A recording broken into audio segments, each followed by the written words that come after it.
Это микроавтобус именно для жизни, для активного отдыха, он так и позиционировался всю жизнь.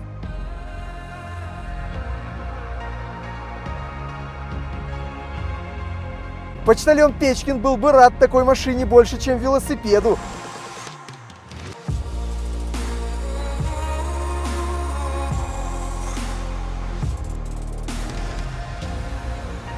Всем привет! Как я вам обещал, да, мужик сказал, мужик сделал, Делика булка будет на канале. Причем это даже такая булка, которая, я бы сказал, булочка просто. Просто отличнейшая, именно то, что я хотел, чтобы у меня на канале появилось. Вот здесь вы уже точно мне не скажете, что я недостаточно жирную комплектацию нашел для видео. Здесь есть практически на все 100% все, что нужно, все, что вообще могло быть в этих Деликах такого поколения. Да и самое это главное, что мне радует, это V6 бензин 3 литра. А вы напишите по-любому, зажигалки не true, надо 4М40.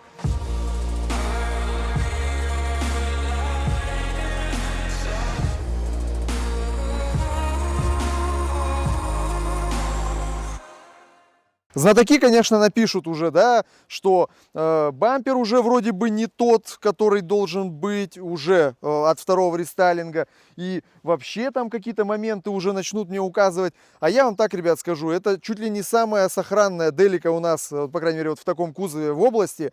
Она практически вся в родной краске, в ней ничего нет лишнего, я бы так сказал. Какие-то моменты, конечно, сделаны уже с учетом возраста, понятно, но тем не менее, именно стильно, четко, все как надо.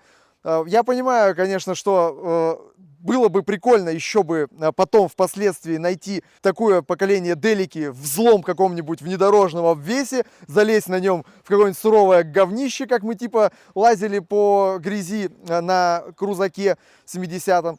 Но сейчас я вам покажу именно то, чем было богато это поколение Делики. Конечно, еще существовали ограниченные версии. Шамоникс, Джаспер, там, Гринфилд. Это вообще ничего не значит. Там все очень зависело от того, какие опции японец выбирал при покупке. Можно было заказать, например, холодильник, шторки с электроприводом, 2 батареи, лесенку на багажник. Но все то же самое можно было заказать в любую другую комплектацию. Опции есть опции. А Super Exit и Royal Exit это именно максимумы прямо в базе. Смотрите, он всегда кажется таким малюськой рядом с Деликами.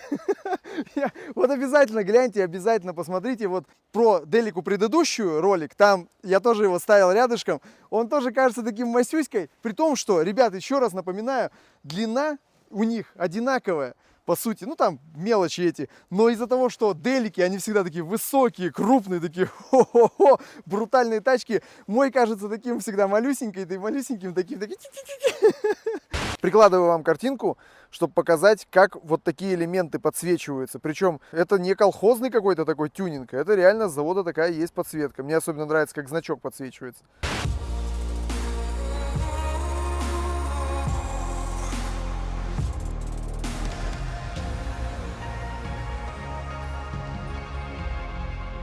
Знаю, что очень многие ценят мой канал, и я сам стараюсь, чтобы это доверие было мною всегда оправдано, за то, что я не ленюсь изучить и рассказать вам некоторые технические моменты. Обязательно не просто, как некоторые очень даже популярные автоблогеры говорить, ну, прикольно, да, ну, типа, ну, едет прикольно. Она, ребят, не только едет прикольно, все-таки 185 лошадиных сил с завода, но еще и сам по себе большеобъемные, для японских, конечно, машин, 3-литровый мотор, это очень даже неплохо. Сразу говорю про расход. Если вы думаете, что 3 литра V6 это означает, что вы будете ездить вокруг заправки, это не совсем корректно. Здесь 2 вещи важно. Исправность двигателя и, естественно, то, как вы будете жать на газ.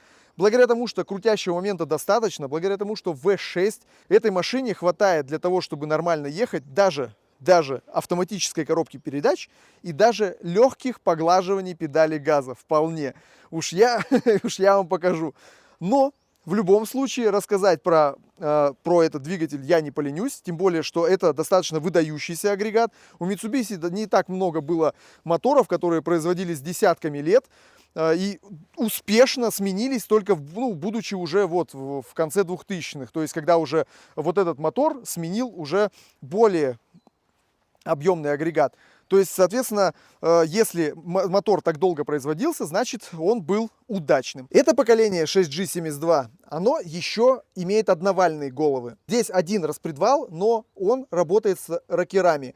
То есть, соответственно, все равно маленечко поинтереснее сделали головы. В нашем случае здесь уже перевели охлаждение на электровентилятор, и это на самом деле правильно. И это очень часто делается с микроавтобусами абсолютно любых производителей, потому что вискомуфта, особенно летом, недостаточно обеспечивает охлаждение. К тому же, если учесть, что большой объемный мотор в микроавтобусе, в достаточно тесном моторном отсеке, несмотря на то, что капотная машина, да, капотная машина, то есть он здесь находится, а не в салоне, как у предыдущего поколения, в любом случае здесь достаточно тесно, очень жарко, и поэтому перевести на электровентилятор это, по сути, всегда неплохо. V6 в делике вроде бы продольно расположен, а тем не менее свечи на нем менять очень геморройно. Я соглашусь отчасти, потому что все-таки, чтобы заменить свечки, здесь нужно снимать впускной коллектор. Обычно такое свойство есть у V6, которые расположены поперечно, то есть у них задняя, ну, так скажем, голова мотора, которая находится ближе к моторному щиту, она закрыта коллектором, и нужно его сперва разобрать, снять, и потом только поменять свечи. Но здесь, на удивление, даже продольно расположенный двигатель, тоже одна голова прикрыта коллектором. Но это все вопросы навыка, ребят, я серьезно скажу, вопросы навыка. Даже вот сейчас здесь вот я открыл подкапотку, я уже просто сразу же вижу, где болты, которые надо открутить, чтобы его быстренько скинуть. Единственное, конечно, еще, опять же, какой момент, это дело осложняется тем, что расположение катушек сделано здесь сверху, а тоже на коллекторе. Но, в принципе, их тоже, ну, не так долго, их, в принципе, можно вместе с коллектором снимать, то есть нет особого геморроя. Двигатель ременной, не цепной. Кто-то скажет, что это минус, а я скажу, что это не всегда минус, потому что поменять ГРМ это не так уж страшно. Хотя, конечно, производитель указывает, что период замены ГРМ всего лишь 90 тысяч. Ну, по факту, естественно, он может ездить дольше, но здесь зато тихо, понимаете, тихо. Все равно цепные моторы, они как-то пошумнее, как по мне. Здесь, конечно, это не так важно, поскольку мотор, опять же, не под попой, а все-таки вынесен наружу. Но, тем не менее, ременные движки, они всегда как-то потише, это вот однозначно. Еще у них частенько называют минусом, особенно в случае с бензиновыми движками, то, что у них трескается бачок. Я думаю, это связано с тем, что бачок проточного типа. Он получается всегда под давлением, видите, вон на нем крышка. И пластик от старости устает держать это самое давление, и бачок трескается. Опять же, это все такие вот придирки, которые абсолютно не имеют ничего общего с серьезными минусами. Ну, просто вот я хочу сказать, мой канал, я захотел, я сказал. Большой аккумулятор, в стоке здесь маленький аккумулятор, 55 ампер, многие ставят мощнее. Это, опять же, похвально, тем более, что места под него, ну, как мне кажется, абсолютно достаточно. Ну да, он, может, маленечко не идеально тут, там, знаете ли, где-то встал, но все офигенно. Про вот это, я знаю, сразу же напишут мне комментарий, но это, извините ли, такая штука. Пыли, чтобы в салоне было поменьше. Что поделать? Салонными фильтрами из микроавтобусов с завода богат обычно только его величество Хайс, а все остальные вынуждены довольствоваться различными придумками, как избежать запыления салона. Конечно, слышал минус, именно касающийся 3-литровых версий, касательно масляного фильтра, его расположения. То есть вроде как он уязвимое место, смотрит вниз. Реально считаю, что это надуманный минус, потому что он, конечно, направлен вниз, так скажем, он на таком отводе висит, но он реально выше многих вещей, которые есть в машине. Подвески точно выше, тот же стабилизатор его ниже, толстенный, здоровенный стабилизатор. Да даже как бы вы там не лезли в какие говна преодолевания, мне кажется, вы скорее оторвете вот шланги, которые идут на радиатор от коробки, там, да бог знает, тут еще полным-полны всего, что можно повредить, но оно находится ниже, чем масляный фильтр, так что это надуманный минус. Еще минус, который я слышал, это отсутствие датчика детонации. С одной стороны, зальемся не тем бензином, не заметим детонацию, можем похерить движок. А с другой стороны, заливайтесь лучше нормальным чем-нибудь, а не всякой фигней. В случае с 3-литровым мотором это даже не сильно сложно, потому что мотор не сильно требователен к топливу. У него нет там каких-то высоких степеней сжатия там и прочее. И даже для тюнинга это неплохо, поскольку мы можем настраиваться, по сути, только на МАФе, да на датчике температуры воздуха. То есть минус, опять же, надуманный абсолютно.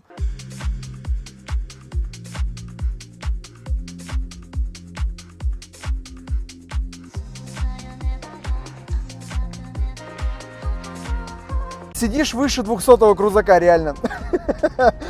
Вот серьезно, вот мы снимали тогда, помню, Альфард, вот там у меня было такое же ощущение, высоко сижу, прям натурально по-крузаковски. А здесь еще выше сижу, прям вообще высоко. Очень классно. Окошко закрою. Читал, кстати, да, что типа шумоизоляция в деликах не очень. Ну, ребят, не знаю, короче, в каких вы там Роллс-Ройсах ездите, мне нормально. Это микроавтобус, ну, так скажем, для жизни, для активного отдыха, он так и позиционировался всю жизнь. И мне тут вот прямо не надо, чтобы все было наглухо. На худой конец проклей. По сути, мотор достаточно мощный, чтобы на это наплевать. Да и кузов нелегкий, однозначно. Тормоза у делики тоже крутые, может, кого-то удивлю, но спереди у делики двухпоршневые большие тормоза, да и сзади стоят дисковые тормоза, а не барабаны. Не часто у микроавтобуса есть такие тормоза. Естественно, я просто обязан сказать, что рама здесь интегрированная. Хотя я миллионный раз вам скажу, интегрированная рама и несущий кузов — это абсолютно разные вещи. Интегрированная рама — это точно такая же рама, только она не на болтах, а приваренная. А несущий кузов — это два лонжерончика, а вместо поперечин подрамники на болтах. Так что не нужно здесь путать. Но это, конечно, выражается в сложностях с лифтовкой. Больше, чем 33 колеса без пиления арок вы сюда точно не затолкаете. Давайте поговорим о главном, о самом главном, о суперселекте. Это именно то, за что ценят Mitsubishi, вообще полный привод Mitsubishi. То есть технически это что-то наподобие парттайма, по сути, да, то есть в основном мы ездим, конечно, на заднем приводе, можно подключить полный, но самое-то главное, ребят, что можно подключить полный на ходу, причем скорость может быть аж до 100 км в час. Представляете себе? Кроме того, можно включать понижайку тоже на ходу. И причем ее можно включать, хотя, конечно, не на такой быстрой скорости, но тем не менее на скорости до 20 км в час. То есть вот они главные плюсы суперселекта. Понятно, да, что это достаточно сложная в устройстве трансмиссия. Понятно, что в случае ее поломки она стоит весомых денег. Понятно, что это достаточно дорого купить контракт. Но, ребят, в любом случае хорошие вещи не будут стоить дешево. Но именно за вот этот суперселект эти машины и любят. Потому что полный привод здесь клевый.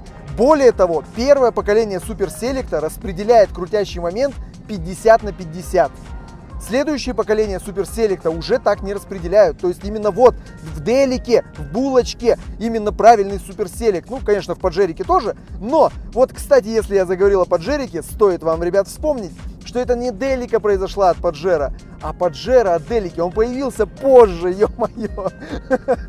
Вот так вот. И вообще, кстати, вы никогда не задумывались, откуда взялось слово делика, да, вообще, делика? Почему оно так называется? Потому что задумывалось оно, и изначально это расшифровывалось как delivery car, то есть машина для доставки. Да, я вам так скажу, почтальон Печкин был бы рад такой машине больше, чем велосипеду. На такой можно доставлять куда угодно, что угодно.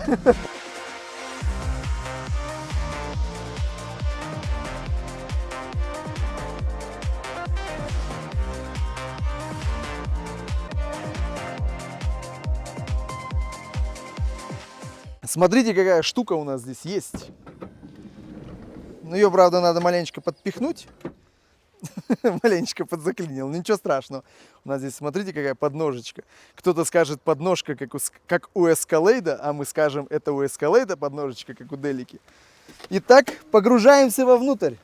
Итак, ребят, что может быть приятнее рассказывать про микроавтобус, когда у нас он такой хорошей комплектации? Итак, значит, сразу скажу, они, конечно, даже те, которые беднее, они в любом случае могут иметь капитанские сиденья. Это не обязательно характеристика именно вот супер Exida. У Exida 2 тоже есть капитанские сиденья, но эта комплектация считается победнее. Конечно, как и большинство японских микроавтобусов, они бывают high roof, бывают sky roof. Вот у нас у Mitsubishi это называется crystal roof, то есть стеклянные вот эти много люков. У нас именно, поскольку это практически максимум, у нас именно Crystal Roof, High Roof, все дела. То есть все просторно, стеклянно, светло и хорошо. Давайте для начала откроем люки. Ну, люки, они сами по себе не открываются, открываются только шторки. Вообще все пооткрываем. Они такие большие, прямо, ух. Все, замечательно, они у нас тут такие еще подтонированные, все так хорошо. У Делик, вот в этом поколении, так же как у Хайсов, у них есть лонг-версии. То есть у нас обычная сейчас версия, да, она 4,7 метров длиной, а есть лонг-версии, у которых очень большой багажник, очень много места для третьего ряда. Многие знаете, я думаю, я об этом говорил часто во многих видео, что у японцев налоги зависят от величины машины, от габаритов автомобиля. Соответственно, автомобили длиннее 5 метров облагаются высоким налогом. Но японцы покупали Делику Лонг и радовались, и их было много. Но я так понимаю, что они стоили весомо дороже, поэтому их в Россию особо много не привозили. В первом даже в рестайлинге уже есть подушки безопасности. Именно и у пассажира, и у водителя. До рестайлинг это вообще только у водителя. И то это опционально. А, соответственно, раньше этого не было. А в тех версиях, в которых нету здесь подушки безопасности, там бардачок дополнительный. Серьезно, за эти деньги, а сейчас удачный вариант можно купить, скажем, за от 600 начиная, ну, ничего вот подобного вы не возьмете. По поводу лампочек, смотрите, я прям очень вам хочу показать. У нас здесь есть своего рода дневной и ночной режим. Смотрите, вот эта большая лампочка, вот эта большая люстра, она может светить белым, соответственно, вот этим регулятором регулируется интенсивность. И смотрите, она может светить красным. Ну, правда, понятно, что, ну, как бы не видно, но она светит красным. Ну-ка, я сейчас попробую максимально накрутить. Вот мне видно, я не знаю, видно на камеру, но она светит красным. Прикольно, скажите. Вот этого я тоже не особо-то видел у кого-нибудь. Ну, белый свет, да, вот ярко видно. А красный он такой бледненький. Но, блин, круто. То есть у нас можно здесь сделать романтик, уют. Ну, прямо, слушайте, у меня... Бляха, на какие мысли наводит. Ух, всего-то навсего, да, сделали... Дополнительный цвет подсветки, да? А как сразу интереснее стала машина, а? Слушайте. Приложу картинкой, что находится вот под вот этой штукой. Там такие интересные привода вот этих шторок. Там реально под этим кожухом целая куча проводов. В отличие от многих других микроавтобусов, капитанские сиденья здесь не имеют известного минуса, когда капитанское сиденье, вот это отдельное кресло, нельзя поставить вдоль борта. Вот. Можно поставить. Я сижу здесь, вот оно поставлено вдоль борта. Причем, мне нравится какой момент. В отличие от, например, того же моего автобуса, или, ну, впрочем, у Хайса такая же тема есть, да? Чтобы пробраться на третий ряд, здесь не просто ты можешь вот сложить, допустим, да, сиденье. Ну вот, допустим, вот просто спинку там сложить и прочее. Здесь оно складывается прям книжкой. Оно складывается прям книжкой. И, соответственно, когда вы его сдвинете, образуется гораздо больше места, пространства для прохода. То есть вот оно вот реально вот так приплющивается. А если бы я его повернул вообще вот в ту сторону, типа туда, чтобы пассажир смотрел, так и вообще, вот смотрите, я сейчас его поверну. Вот, смотрите, смотрите, сколько места. Во, прям, во, большое пространство. Вот этот плюс именно вот у Делик митсубисевский такой способ складывания капитанского сидения. Если бы здесь было бы цельное, то оно бы именно крайний вот так складывался книжечкой и накладывался бы на меня. Я приложу картинку. Ну, ребят, мне кажется, такой вариант офигенный. Смотрите, как много реально места, чтобы зайти. Чтобы зайти и выйти. Пошли багажник смотреть. Смотрите, кстати, у нас в двери есть доводчик. О, присосалась. Сразу скажу про то, что я не говорил в других роликах, но мне почему-то все время это писали, как будто это что-то особенное. Омывайка, да, действительно заливается практически у всех микроавтобусов вот здесь. И у моего, и у Хайса, да, у всех практически микроавтобусов омывайка заливается вот здесь. Смотрите, вот я прям 100% уверен, что размеры практически один в один, как у предыдущего поколения. Да нет, маленько даже побольше, смотрите-ка. 47. Ну, чуть-чуть, прям буквально сантиметры. 47. Я вот тоже такую думочку хочу. Она же вот сюда, на подголовник, да, делается? Какая клевая думочка, я такую тоже хочу. Подарите мне кто-нибудь. Сиденья третьего ряда складываются у нас к боковым стенкам. И здесь сразу же, да что ж такое-то, сегодня вот с лета настало, елки зеленые, комары полетели. Сразу же вылезает минус, который отсутствует, например, в Эстиме. Отсутствует этот минус в Хайсе. У нас нужно снимать, а, кстати, даже у меня в Таунайсе отсутствует этот минус. Нам нужно снимать под головники, чтобы закрыть сиденье, чтобы сложить его. Но зато смотрите, как здесь прикольно сделано. Вот у меня И в Хайсе тоже, например. Этого нету. Там нужно вот так вот рукой подлазить к этому рычажку, чтобы отстегнуть ножку сиденья от пола. Здесь есть для этого специальная петелька. Ну вы... Еще была бы какая-нибудь специальная петелька, чтобы можно было тянуть как-нибудь здесь, как-нибудь, чтобы вот эту саму спинку сложить. Ну, ладно. Но зато вот эта петелька есть. Ну, кайф же. Опа. Смотрите, ну красота. Здесь есть еще один сразу минус. Это чтобы пристегнуть его, надо туда залезть. Ну, то есть с пола стой. Ну, может, я, конечно, не сильно высокий человек, но я уверен, что даже длинному человеку придется залезать в багажник, чтобы подцепить крючочек. Крючочек, хотя и крепится не очень удачно, как я вот тоже на это делал акцент, к ручке, к вот этой ручке, но зато он представляет собой своего рода карабинчик. У него есть скобочка крепежная. Вот она, понимаете, скобочка. То есть он защелкивается туда, раз, и этой защелочкой как бы удерживается. Вот так. Мне надо тоже, походу, веничек в багажнике завести. Красота. Смотрите, здесь я могу померить в двух параметрах. То есть можно померить до уровня второго ряда, который, кстати, двигается вперед-назад, как помните. И можно померить, по сути, до уровня сложенного второго ряда. Итак, до уровня второго ряда у нас уже 1,27 м, не сложенного второго ряда. А теперь до уровня сложенного второго ряда 1,80 м. То есть уже прям весомо, смотрите. Плюсом я и считаю, что запаска все равно находится под брюхом. Ее не поместили где-нибудь здесь, чтобы она занимала место. Действительно, очень просторно. Ничем не меньше кирпича, чуть-чуть даже побольше, я имею в виду пространство багажника. А учитывая трансформации второго ряда, даже просторнее. Ух! В случае с Деликой Royal, ну, то есть у нас Super, есть Royal, он будет отличаться только тем, что будет электропривод сидений. Вот и все. А все остальное будет то же самое. Поэтому это вот я вам еще раз повторю, это по сути мы нашли самую-самую жирненькую такую, какую только надо. Потому что действительно все остальные функции одинаковые, только вот было бы вместо вот этих рычажков были бы кнопки. Вот и вся разница. Здесь бы еще подножка была. Отделка деревом. Это, ребят, вот серьезно, это вот не было такого вот, что просто вот с завода шла такая комплектация с деревяшками. Они могли быть абсолютно в любой комплектации, потому что это опция салонов. Японец мог в те года просто заказать себе, чтобы была вот эта вот облицовка с этим под орех, тут разделанная под орех, чтобы была облицовка. А не обязательно, что это вот именно признак какой-то хорошей комплектации. Нет, она могла быть и обычная, просто черненькая, там вот все. А вот у нас, я смотрю, предыдущий японский владелец, да, он позаботился о том, что были вставки под дерево. Ручки, кстати говоря, ручки, вот эти дверные ручки могут быть хромированные. Ну, не металлические, пластик просто хромированный, но они могут быть хромированные. Подогревов сидений нет. Но если учесть, что кожаных комплектаций тоже как бы нет, это нормально. В принципе, на тканевом салоне это не сильно критично, но зато есть подогревы дворников и подогревы зеркал.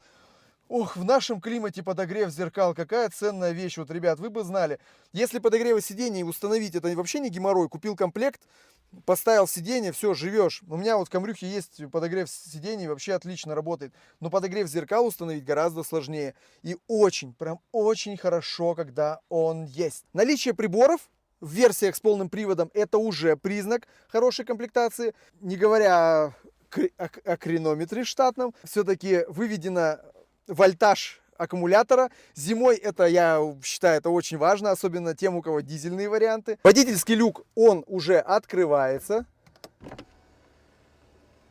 У него не только вот эта крышечка пластиковая сдвигается, ее, кстати, вручную можно, но он еще и сам по себе открывается. Причем его можно из-за вот такого спойлерочка у нас пластикового установленного, можно даже сделать так, вот я даже вот сейчас поднастрою, вот, что у меня получается и поддувание происходит, и дождик не зальется. Отлично!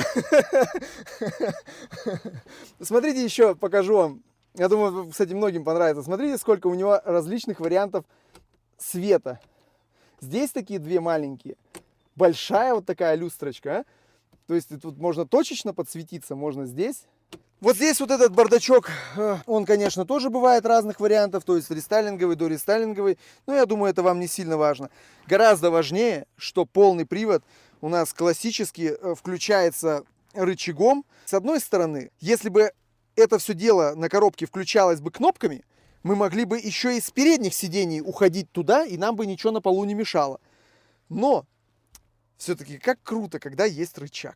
Очень маленькое количество всяких бардачков, вот таких вот прям просторных. То есть даже на дверях очень узенький кармашек, вот куда вот можно что-нибудь класть. Прям реально узенький. И, ну вы, наверное, уже догадались, да? Проблема с подстаканниками. Технически они как бы есть, да, вот тут. Но они, ребята, ну, бляха, опять вот я прям заранее знаю, что вы напишите, что Ян придирается и придуривается. Они наклонные, бляха-муха, ребят, они наклонные, они вот расположены не горизонтально, они вот так расположены. То есть ты когда сюда ставишь, оно как бы бутылка или там что-нибудь, оно подзаваливается вот в ту сторону. Даже вот эти подпорочки, они не очень помогают, да. Спишем это на мои личные придирки, это вот моя личная заморочка. Лечь, ребят, можно полностью, если отодвинуть второй ряд. Полностью можно лечь, да. То есть, если состыковать этот ряд, второй ряд и третий ряд, здесь будет лежанка практически во всю длину машины. Вот это классно, потому что нету здесь вот этого отсека под мотор. Соответственно, можно разложить траходром в полной мере. Вот это тоже большой плюс, что у нас здесь все-таки капотник.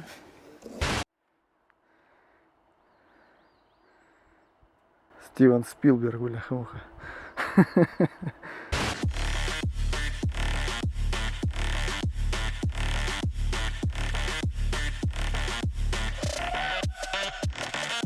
В случае с Деликой есть такой вариант, что вы можете приобрести левый руль. Это вообще без проблем. Они были леворульные, были там на Америку там и прочее. То есть, по сути, будет ничем не хуже. Они были пятидверные, то есть, опять же, минус такой, что дверь только с левой стороны тоже нивелируется. Они бывают, их стоит поискать, чтобы были две двери сдвижные по бокам. Очень мне нравится, что все режимы коробки указываются на панели. Задний привод, полный привод, все указывается. Даже тогда, когда мы включаем блокировку, причем блокировка может включаться автоматически вискомуфтой, а может при пробуксовке, а может включаться принудительно, жестко. И вот тогда у вас загорится соответствующий значок на панели, и вы начнете битву с грязью. Единственное, что задний межколесный дифференциал с блокировкой может быть только тюнинговый. Только тюнинговый. С завода его не было, но, естественно, можно поставить. Но, ребят, если на то пошло, у нас бензиновая Делика, не дизельная 4М40, а в этом поколении уже этот любимый многими митсубисевский дизель есть. И, соответственно, эта машина кайфовая даже на асфальте. Вот вы просто не можете представить, насколько мало я сейчас нажал педаль газа, а я еду 90 км в час. Давайте нажмем. Слышите? Звук! Стоит упомянуть, что если вы такой весь из себя преодолеватель и вам хочется обязательно дизель, то вам, скорее всего, стоит нацелиться на машины до второго рестайлинга, то есть, ну грубо говоря, до 2000-х годов, потому что там уже исчезает 4М40, там уже этого счастья, ну это для вас счастье, я люблю зажигалки, для вас уже этого счастья не будет, а я уж не говорю про следующую Делику, которая вообще стала чуть ли не переднеприводным, бог знает чем. Мне серьезно хочется от нее вот сейчас на данный момент, только бы чтобы она еще и на механике была, чтобы я мог бы ее еще прям крутнуть принудительно, прям очень сильно.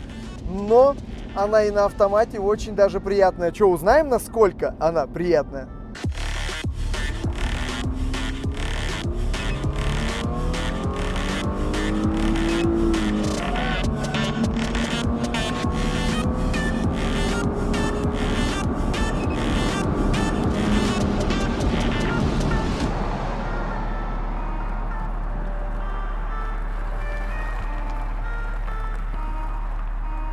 Ну что, ребят, как вам? А? Слушайте, я впечатлен. 12-13 секунд примерно вот что-то где-то в этом районе даются ей легко, понимаете? Замечательно. Обязательно найдем такую же Делику, только заточенную под бездорожье, куда-нибудь ее засадим, поэтому не забывайте подписаться на канал, переходить по ссылкам в описании, смотреть очень внимательно все, что там есть, дополнительная информация всякая. естественно, делать репосты, ну, в общем, поддерживать наш канал всячески. И всем пока!